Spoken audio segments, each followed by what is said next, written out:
तनी हई हो बतिया सुन लो।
छूट जाई हो सोना उठ जाई हो देहाती हो खाते तुम तो मैं हूँ शहर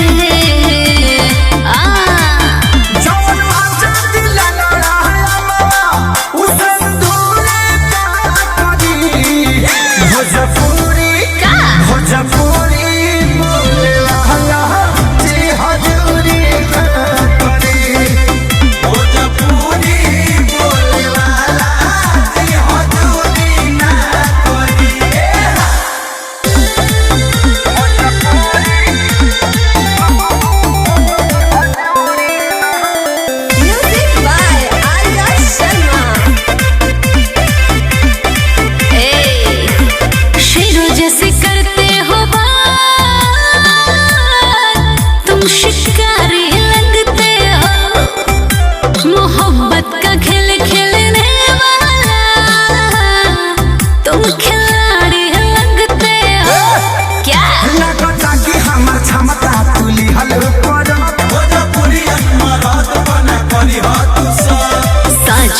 अखिलेश के सारे खाके आए हो लहरे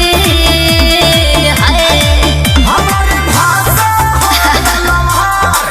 तहरा छुरी का करी अरे बाप रे भोजपुरी बोले वाला जी हजूरी ना करी भोजपुरी बोले वाला जी हजूरी ना करी। बबुआ तोहर यह अदा पे दिलवा फिदा हो गवा। Love you.